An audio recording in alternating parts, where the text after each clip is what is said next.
ইসলামী বিশ্ববিদ্যালয় ইসলামকে ধারণ করবে, ইসলামী বিশ্ববিদ্যালয় ইসলাম চর্চা হবে, এটাই স্বাভাবিক।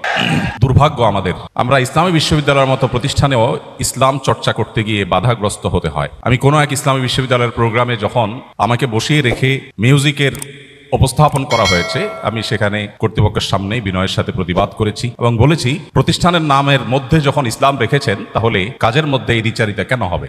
আলহামদুলিল্লাহ, দীর্ঘ প্রতীক্ষার পরে হলেও ইসলামী বিশ্ববিদ্যালয় তার আপন রূপে ফিরেছে এবং সেখানে ইসলাম চর্চা করা যাচ্ছে। মহান রব্বে কারীমের দরবারে সেজন্য শুকরিয়া জানাচ্ছি। আলহামদুলিল্লাহ, শুকরিয়া জানাচ্ছি মাননীয় ভিসি মহোদয় সহ সংশ্লিষ্ট সকলকে, যাদের অক্লান্ত পরিশ্রমে আজকের এই প্রোগ্রাম এই পর্যন্ত এসেছে। আমাকে যে বিষয়টিতে কথা বলতে বলা হয়েছে সেটি হলো বৈশ্বিক চ্যালেঞ্জ মোকাবেলায় রাসূলুল্লাহ সাল্লাল্লাহু আলাইহি ওয়াসাল্লামের সুন্নাহ। সম্মানিত উপস্থিতি, প্রায় ১৫০০ বছর আগে যে মানুষটি পৃথিবীতে এসেছেন, পৃথিবী থেকে তিনি চলে যাওয়ার পর শত শত সহস্র বছর অতিক্রম হওয়ার পরও আজও তিনি প্রাসঙ্গিক। বিশেষ করে যখন আমরা কোনো সংকটে পড়ি, সেটা ব্যক্তি থেকে নিয়ে বৈশ্বিক পর্যায় পর্যন্ত, প্রত্যেকটা পর্যায়ে প্রতিটি সংকটে যাকে আমাদের সবচেয়ে বেশি স্মরণ হয় এবং যাকে স্মরণ করতে আমরা বাধ্য, তিনি আপনার আমার প্রাণের নবী মুহাম্মদ মুস্তাফা সাল্লাল্লাহু আলাইহি ওয়াসাল্লাম। আজকের পৃথিবী যে সমস্ত সংকটগুলোর মধ্য দিয়ে তার সময় পার করছে, আমরা সবাই কম বেশি অবগত। এই সংকটগুলোকে আমরা যদি ভাগ করি তাহলে দেখা যাবে একদিক থেকে রাজনৈতিক এবং রাষ্ট্রীয় নেতৃত্বের চ্যালেঞ্জ, অপর দিক থেকে পরিবেশগত সমস্যা এবং পরিবেশের ভারসাম্যহীনতার চ্যালেঞ্জ, আরেক দিকে আমরা দেখি সামাজিক অস্থিরতা এবং অবিচারের চ্যালেঞ্জ, এর পাশাপাশি রয়েছে অর্থনৈতিক বৈষম্য এবং দারিদ্র্যের চ্যালেঞ্জ, তার সাথে রয়েছে স্বাস্থ্য সংকট এবং মহামারী সহ আরও বহুবিধ চ্যালেঞ্জ। রাজনীতি এবং রাষ্ট্রীয় নেতৃত্বের যে চ্যালেঞ্জগুলো, এগুলো আমরা যারা বাংলাদেশে জন্ম নিয়েছি এবং এখানে বেড়ে উঠেছি, এখানে বসবাস করছি, এগুলো আমাদের চাইতে বেশি বোধহয় পৃথিবীর খুব কম দেশের মানুষই উপলব্ধি করতে পারছে যে আজকের পৃথিবী কি কি চ্যালেঞ্জের মধ্য দিয়ে তার সময়গুলো পার করছে। আমাদের এখানে ক্ষমতার অপব্যবহার এটা নিত্য নৈমিত্তিক ব্যাপার। সবাই আমরা ক্ষমতার দাপট দেখাতে অভ্যস্ত। একই সাথে শোষণ এবং অস্থিতিশীলতা, রাজনৈতিক অস্থিতিশীলতা, এটা যেন আমাদের আজ প্রায় 50 বছর ধরে আমাদের রাষ্ট্রের পৃষ্ঠে মনে লেগে আছে। এটা থেকে কোনোভাবে আমরা যেন বের হয়ে উঠতে পারছি না। আমাদের দেশের বাইরেও গোটা বিশ্বে আজ নীরব শোষণ চলছে। হয়তো পৃথিবীর কোনো এক অঞ্চল যারা অঢেল খনিজ সম্পদের মালিক, তারা শোষিত হচ্ছে পৃথিবীর উন্নত দেশগুলো দ্বারায়। পৃথিবীতে এমন গরিব দেশও আছে যে দেশের মানুষ নিয়মিত খাবার খেতে পায় না, কিন্তু তাদের দেশে অনেকগুলো আন্তর্জাতিক বিমানবন্দর রয়েছে। সেই বিমানবন্দরগুলো তাদের করা নয়, পৃথিবীর পরাশক্তিগুলো সে সমস্ত দেশে বিমানবন্দর করেছে সে দেশের খনিজ সম্পদ রাতের অন্ধকারে লুট করে নিয়ে যাবার জন্য, এবং শান্তি রক্ষার নাম করে তাদের সে লুটের কাজকে সহযোগিতা করছে বিশ্বের মোড়লরা। বিচারহীনতার কালচার, এটার জন্য সবচেয়ে উজ্জ্বল উদাহরণ ইরাক। যেই ইরাকে মরণাস্ত্র, ধ্বংসাত্মক অস্ত্র থাকার অভিযোগে একটি দেশ শেষ করা হলো, শত সহস্র মাকে বিধবা করা হলো, হাজারো শিশুকে এতিম করা হলো, কিন্তু সেই তথাকথিত ধ্বংসাত্মক অস্ত্র পাওয়া যায়নি। এরপরও কাউকে কখনো সরি বলতে শোনা যায়নি। বিচারহীনতার সবচেয়ে বড় উদাহরণ ফিলিস্তিন, যেখানে মানুষ হত্যা করা এটা এতটাই স্বাভাবিক বিষয়ে পরিণত হয়েছে যেন গোটা পৃথিবী আজ কলোসিয়ামের সেই গ্যালারি। আর সেখানে যে তাণ্ডব চলছে, সে তাণ্ডব আমরা বসে বসে গোটা পৃথিবীর মানুষ দেখছি। আগামী 100 বছর 200 বছর পরের যে প্রজন্ম পৃথিবীতে আসবে, আমাদের নিয়ে তারা আলোচনা করবে পৃথিবীতে তখন মানুষ ছিল যাদের চোখের সামনে কুরে কুরে একটি জনপদের মানুষকে শেষ করে দেওয়া হয়েছে। মায়ের সামনে, বাবার সামনে সন্তান না খেতে শুকিয়ে কাঠ হয়ে মৃত্যুর জন্য প্রহর গুনছে। এই দৃশ্য মানব ইতিহাসের কখনো ইতিপূর্বে ঘটেছে এমনটি পাওয়া যায় না। মানবাধিকার লঙ্ঘনের যে হিড়িক আজকের পৃথিবীতে চলছে, একদিকে মানবাধিকার প্রতিষ্ঠার জিগির আমরা সারাক্ষণ শুনতে পাচ্ছি, আর অপরদিকে প্রতিনিয়ত মানবাধিকার লঙ্ঘন চলছে। ধর্মীয় সংঘাত, যুদ্ধের নামে গণহত্যা, কি নেই আজকের পৃথিবীর সংকটের তালিকায়। এর বিপরীতে আমরা যদি রাসূল করিম সাল্লাল্লাহু আলাইহি ওয়াসাল্লামের সুন্নাহ এবং তার সে মহান আদর্শকে সামনে রাখি, আমরা দেখতে পাই কোরআনে হাকিমে আল্লাহ রাব্বুল আলামিন সবচেয়ে বেশি সংখ্যকবার যে কয়েকটি নির্দেশ জারি করেছেন, তার মধ্যে থেকে অন্যতম একটি নির্দেশ হলো আদল, কিসত, ইনসাফ প্রতিষ্ঠা করা। কোরআনে কারিমে শুধুমাত্র আদল শব্দটি বিভিন্নভাবে, এই মূলধাতু থেকে এই শব্দটি বিভিন্নভাবে কতবার ব্যবহৃত হয়েছে এ নিয়ে গবেষকদের মধ্যে নানাবিধ মত পাওয়া যায়। অনেকে বলছেন 27 বার, অনেকে বলছেন 29 বার, কমপক্ষে 19 বার। এর নিচে হওয়ার কোনো সম্ভাবনা বা কম হওয়ার কোনো সম্ভাবনা নেই। এর পাশাপাশি আদলের পাশাপাশি কিস্ত শব্দটি একই অর্থ দেয় এবং সেই শব্দটি কোরআনে ব্যবহৃত হয়েছে প্রায় কমপক্ষে 21 বার। অর্থাৎ 40 বার কমপক্ষে শুধুমাত্র ইনসাফ এবং ন্যায় বিচার প্রতিষ্ঠা করবার নির্দেশ আল্লাহ তাআলা দিয়েছেন। আপনারা জানেন কোরআনের মতো পাইকারি কথা বলার মহাগ্রন্থ কিয়ামত পর্যন্ত আগত মানব জাতির সকল সমস্যার, মৌলিক সমস্যার সমাধানের মূল সূত্র যেই মহাগ্রন্থে বাতলে দেওয়া হয়েছে, সেখানে খুচরা বিষয়ে আলাপের কোনো সুযোগ নেই।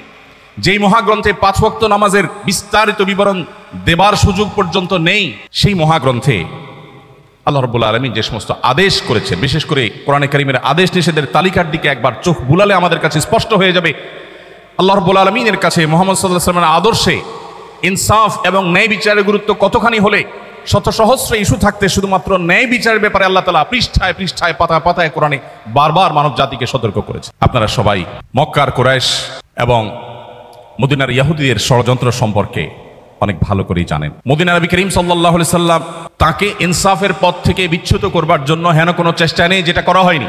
ফাতেমা নামে এক নারীর চুরি করার পর যখন ধরা পড়ে, আল্লাহর নির্দেশ অনুপাতে যখন তার কোরআনের বিচার প্রতিষ্ঠা করবার নির্দেশ জারি করেছেন নবী করিম সাল্লাল্লাহু আলাইহি সাল্লাম, তখন সম্ভ্রান্ত পরিবারের নারী হওয়ার কারণে তাকে বাঁচাবার জন্য নানাবিধ প্রচেষ্টা হয়েছে।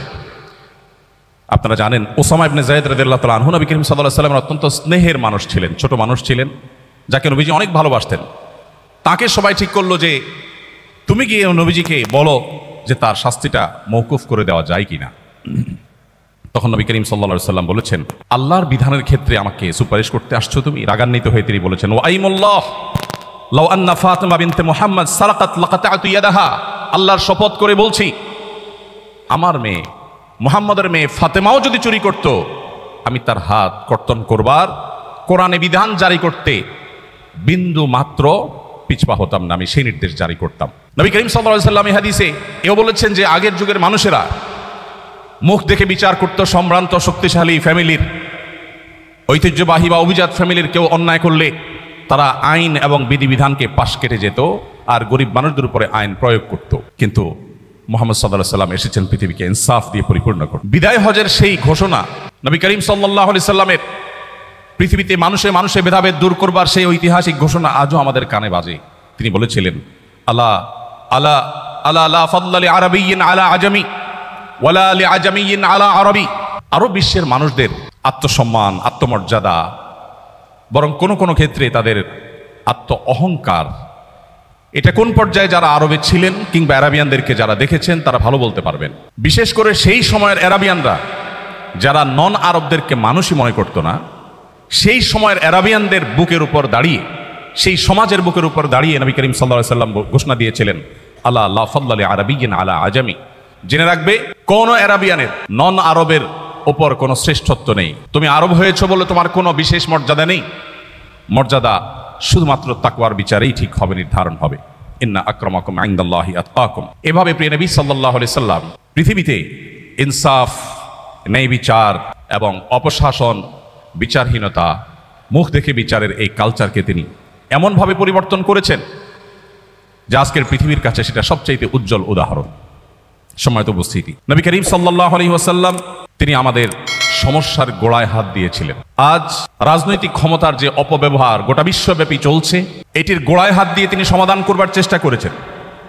তিনি মানুষকে সে দর্শনের দীক্ষা দিয়েছেন, শিক্ষা দিয়েছেন, যেই দর্শনে বিশ্বাসী মানুষ কখনো তার রাজনৈতিক ক্ষমতার অপব্যবহার করতে পারে না। নবী করিম সাল্লাল্লাহু আলাইহি সাল্লাম আমাদেরকে শিক্ষা দিয়েছেন যে ইন্নাল্লাহ হুয়াল কাদির, আল্লাহ রাব্বুল আলামিন শুধুমাত্র কাদির, তিনি শুধুমাত্র সবকিছু করতে পারেন, সবকিছুর ক্ষমতা শুধুমাত্র তার নিয়ন্ত্রণে, আমরা তার দাস মাত্র, যেই হই না কেন। রাজনৈতিক ক্ষমতা এবং অন্য সকল ক্ষমতার উৎস যখন আল্লাহকে মানুষ স্বীকার করবে, তখন তার কাছে রাজনৈতিক দায়িত্ব এটা আমানত মনে হবে। তার কাছে আল্লাহর কাছে জবাবদিহিতার বোধ জাগ্রত হবে। আর আল্লাহর কাছে জবাবদিহিতার বোধ যদি জাগ্রত হয়, তাকে মনিটর করবার জন্য কোনো কিছুর প্রয়োজন হবে না। সেলফ মনিটরিং সিস্টেম দ্বারা সে নিজেকে সঠিক পথে ধরে রাখবে। আজকের পৃথিবী আজও যদি মুহাম্মদ সাল্লাল্লাহু আলাইহি সাল্লামের সেই জীবন দর্শনকে ধারণ করে, আজ যে সমস্যাগুলো আমরা দেখছি, এগুলোর সমাধানের পথ অনেক সহজেই তারা খুঁজে পাবে।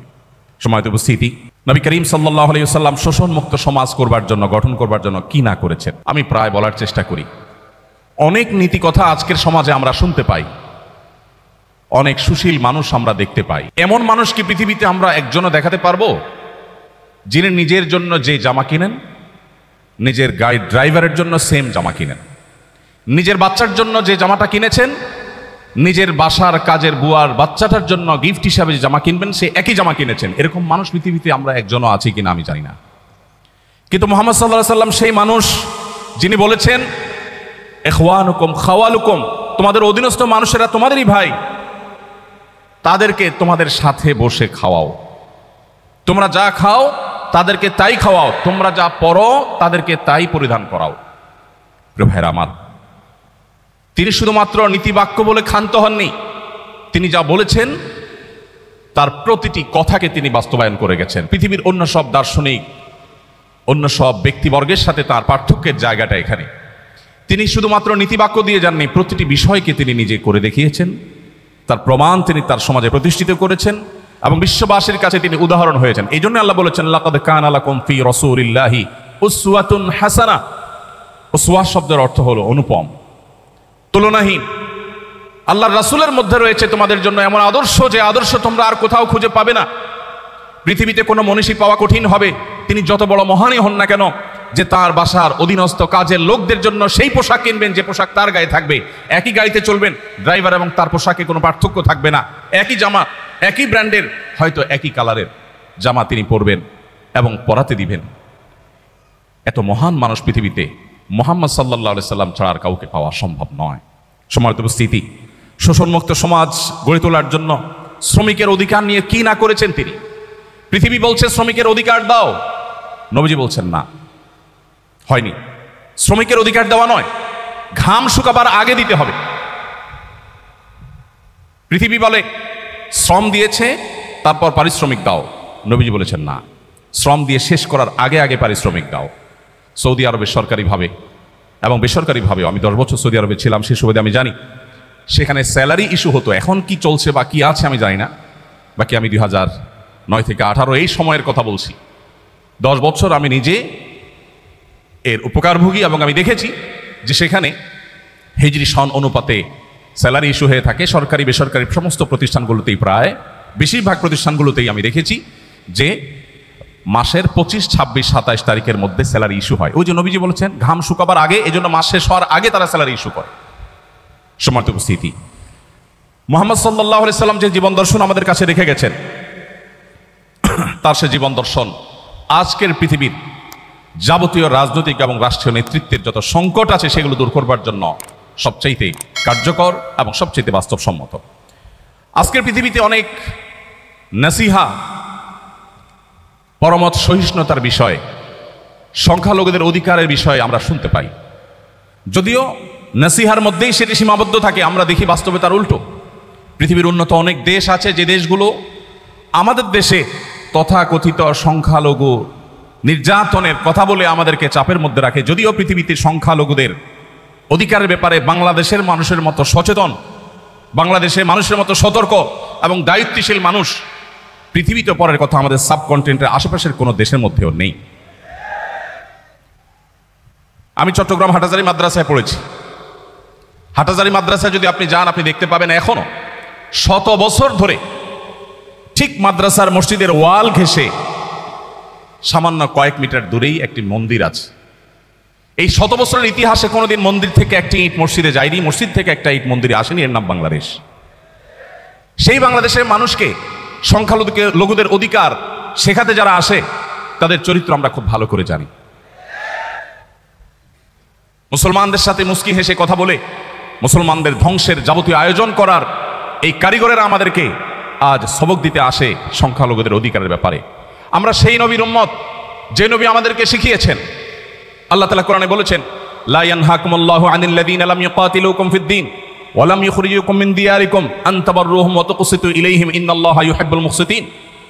যে সমস্ত অন্য ধর্মাবলম্বী মানুষেরা তোমাদেরকে দেশান্তর করে দেয়নি, ধর্মযুদ্ধ চাপিয়ে দেয়নি, তোমাদের সাথে শান্তিপূর্ণ সহাবস্থান করছে, তোমরা তাদের সাথে সদাচরণ করতে, ন্যায়নিষ্ঠ আচরণ করতে আল্লাহ তোমাদের নিষেধ করেন না, বরং আল্লাহ তাআলা ন্যায়নিষ্ঠ আচরণকারীকে ভালোবাসেন। আমরা সেই ধর্মের অনুসারী, আমরা সেই নবীর উম্মত যার প্রতি আয়াত নাজিল হয়েছে। প্রিয় ভাইরা আমার, আমরা সেই নবীর উম্মত যে নবী সাল্লাল্লাহু আলাইহি সাল্লাম এমন জীবন দর্শন রেখে গেছেন যে জীবন দর্শনে অন্য এবং ভিন্ন মতের মানুষদেরকেও আমাদের সহ্য করতে তিনি শিখিয়েছেন। তার ঐতিহাসিক মদিনা সনদের কথা আমরা কে না জানি, যে মদিনা সনদ আজও গোটা বিশ্বের মানুষের কাছে সবচেয়ে বড় রোল মডেল। ভিন্ন ধর্মের মানুষদেরকে কিভাবে অ্যাকোমোডেট করে একটি শান্তিপূর্ণ সমাজ গড়বার উদ্যোগ নিতে হয়, নবী করিম সাল্লাল্লাহু আলাইহি সাল্লামের এই সিদ্ধান্ত রাজনৈতিক অঙ্গনে সবচেয়ে বড় এবং সবচেয়ে পুরাতন মডেল। সম্মানিত উপস্থিতি, এর বাইরে নবী সাল্লাল্লাহু আলাইহি সাল্লামের রাজনৈতিক এবং রাষ্ট্রীয় যে সমস্ত সিদ্ধান্তগুলো ছিল, যে সমস্ত দর্শনগুলো ছিল, সেগুলো নিয়ে আলোচনা করা অনেক সময় সাপেক্ষ ব্যাপার। আমি আর সেদিকে যাচ্ছি না, শুধুমাত্র শেষের দিকে এসে বলছি, আজকে যুদ্ধের নামে যে গণহত্যা পৃথিবীতে চলছে, আমাদের দেশেও অনেককে দেখা যায় প্রিয় নবী মুহাম্মদ সাল্লাল্লাহু আলাইহি সাল্লামের চরিত্রে কালিমা লেপনের ব্যর্থ চেষ্টা তারা করেন। তারা নবী করিম সাল্লাল্লাহু আলাইহি সাল্লামকে এমনভাবে ফুটিয়ে তোলার, এমনভাবে উপস্থাপন করবার চেষ্টা করে যেন তিনি একজন যুদ্ধবাজ মানুষ ছিলেন, নাউজুবিল্লাহ। প্রিয় ভাইরা আমার, আপনারা নিশ্চয়ই জেনে থাকবেন নবী করিম সাল্লাল্লাহু আলাইহি সাল্লামের জীবনে যতগুলো যুদ্ধে, যতগুলো অভিযানে তিনি অংশগ্রহণ করেছেন, তার নেতৃত্বে যতগুলো যুদ্ধ হয়েছে, সাকুল্যে সবগুলো যুদ্ধে দুই পক্ষের যে মানুষ মারা গেছেন, উভয় পক্ষের, মুসলিমদের এবং শত্রুপক্ষের উভয় পক্ষের যে মানুষগুলো মারা গেছেন, রণাঙ্গনে যুদ্ধে মারা যাওয়া মানুষের সংখ্যা প্রায় 400-র কাছাকাছি। ইহুদিদের প্রতি তাদের বিশ্বাসঘাতকতার শাস্তি স্বরূপ নবী করিম সাল্লাল্লাহু আলাইহি সাল্লাম যে মৃত্যুদণ্ডের নির্দেশ দিয়েছিলেন, সেখানে কিছু মানুষ মারা গেছে যারা মূলত সম্মুখ যুদ্ধে রণাঙ্গনে মারা যাওয়া মানুষদের কাতারে পড়ে না, সেজন্য তাদেরকে আমি বাদ রেখে বলছি। আজকের পৃথিবীতে কোনো একটা এলাকার পার্লামেন্ট মেম্বার নির্বাচিত হওয়ার জন্য শুধুমাত্র অগণিত মানুষকে জীবন দিতে হয়। দুটি বিশ্বযুদ্ধে মিলিয়ন মিলিয়ন মানুষকে প্রাণ দিতে হয়েছে। আর মুহাম্মদ সাল্লাল্লাহু আলাইহি সাল্লামের আদর্শকে পৃথিবীতে প্রতিষ্ঠিত করবার জন্য সাকুল্যে প্রায় মাত্র 400 মানুষকে রণাঙ্গনে জীবন দিতে হয়েছে উভয় পক্ষের। এরপরে মুহাম্মদ সাল্লাল্লাহু আলাইহি সাল্লামকে যারা যুদ্ধবাজ মানুষ হিসেবে দেখাবার চেষ্টা করে, তাদের চাইতে জ্ঞান পাপী আর কেউ হতে পারে না। সম্মানিত উপস্থিতি, মুহাম্মদ সাল্লাল্লাহু আলাইহি ওয়াসাল্লাম তার যুদ্ধের যে নীতি ছিল, দু একটি পয়েন্ট আপনাদের জানা বিষয়গুলো আপনাদের সাথে শেয়ার না করে আমি পারছি না। আজ বলা হয় আজকের পৃথিবী সভ্য পৃথিবী, বলা হয় আজকের পৃথিবী মানবিক পৃথিবী, বলা হয় আজকের পৃথিবী মানবাধিকারের পৃথিবী, বলা হয় আজকের পৃথিবী নারী অধিকার আদায়ের পৃথিবী। মুহাম্মদ সাল্লাল্লাহু আলাইহি সাল্লাম যখন নারী অধিকার নিয়ে কথা বলেছেন, তখন নারী অধিকার নিয়ে কথা বলাটা ফ্যাশনের বিষয় ছিল না, আজকে যেমনটি ফ্যাশনের বিষয়ে পরিণত হয়েছে। আজকে কেউ নারী অধিকার নিয়ে সচেতন মানে সে খুব সময় সচেতন মানুষ। তার জন্য পৃথিবীর হাজারো সংগঠন, হাজারো প্রতিষ্ঠান তার পাশে এসে দাঁড়াবে, এবং এটা একটা ফ্যাশনের বিষয় হয়ে গেছে যে নারী সচেতন, নারী অধিকার সচেতন। নবী করিম সাল্লাল্লাহু আলাইহি সাল্লাম সেই সমাজের বুকের উপরে দাঁড়িয়ে নারী অধিকার কথা বলেন না, নারী অধিকারকে প্রতিষ্ঠা করেছেন যেই সমাজে বাবা নিজের কন্যাকে জীবন্ত পুঁতে ফেলতো শুধুমাত্র কন্যা হওয়ার অপরাধে।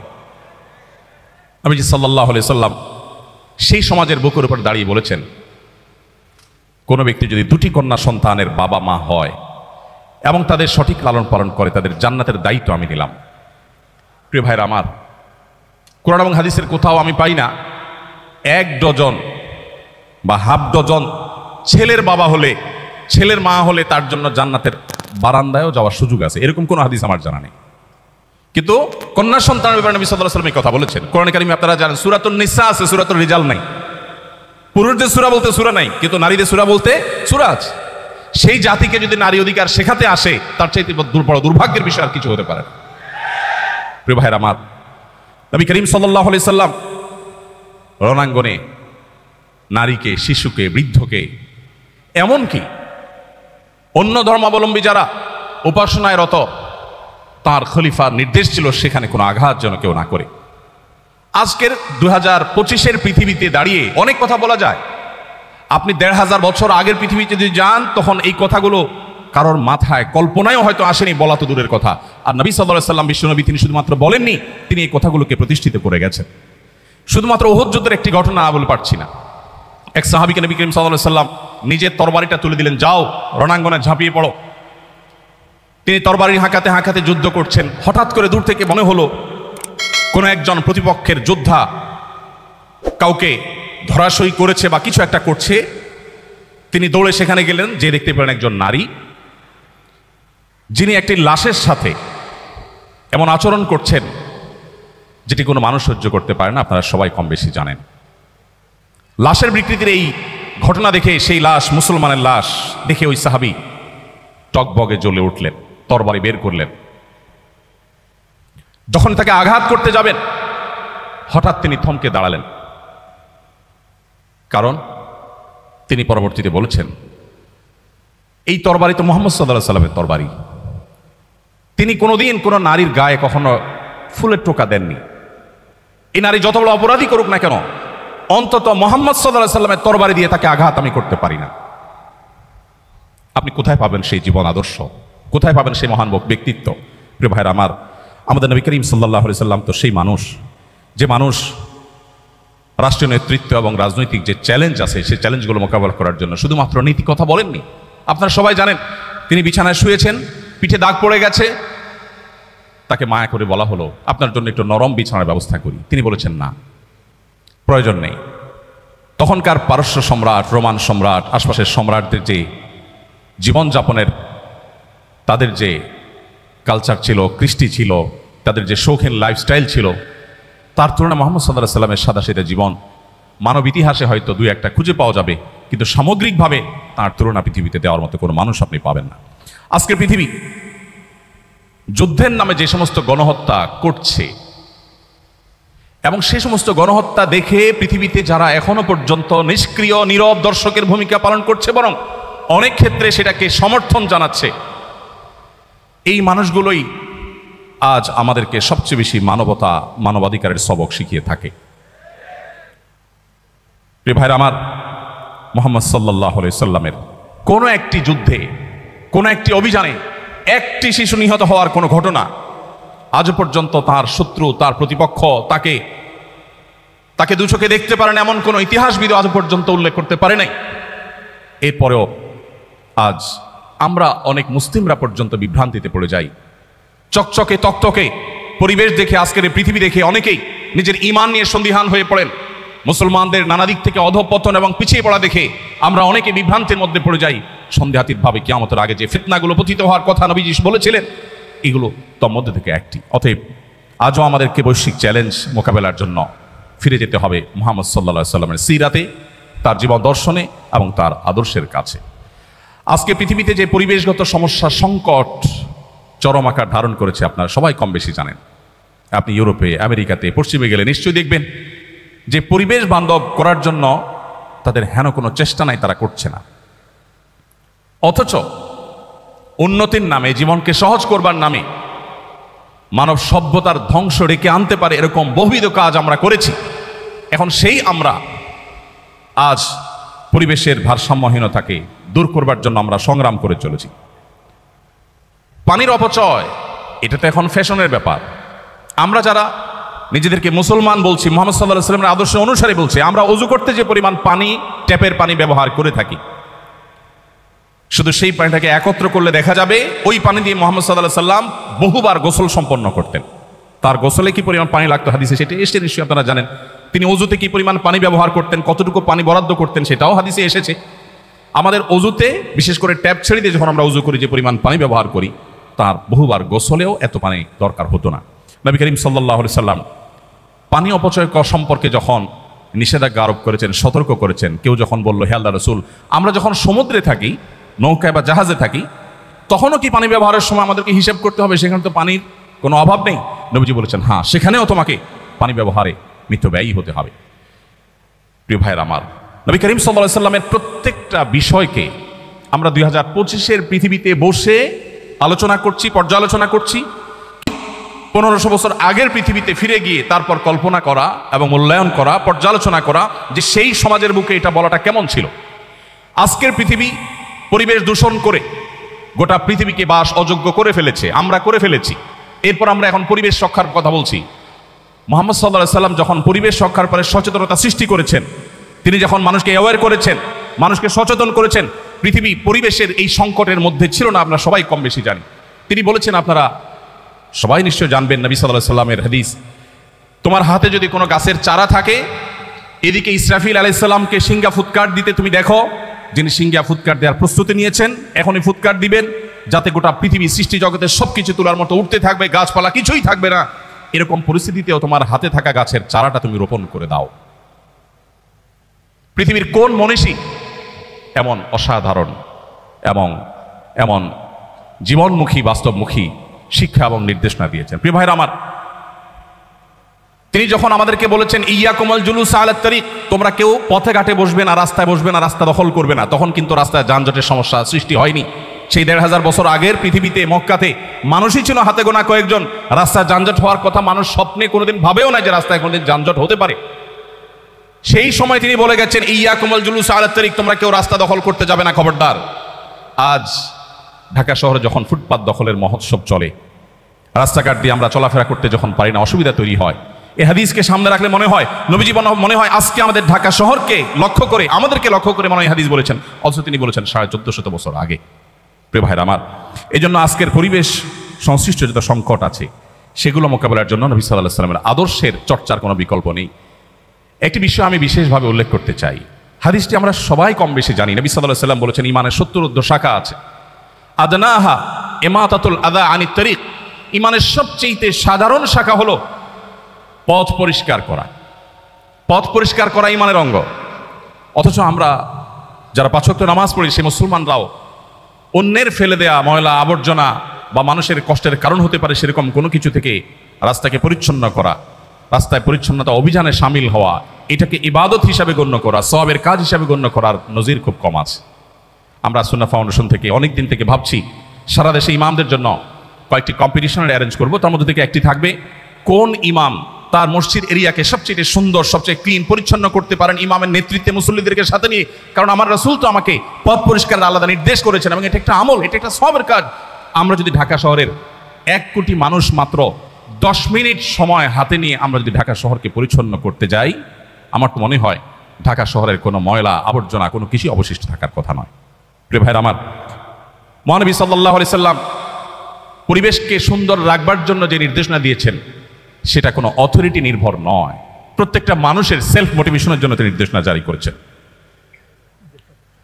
সময় তো ভাইরা আমার, এটা কি প্রশ্নোত্তর সহ? ওকে, জি ঠিক আছে, ধন্যবাদ। সময়ত উপস্থিতি, সামাজিক অস্থিরতা এবং অবিচার আজ চরমে, আমরা কে না জানি।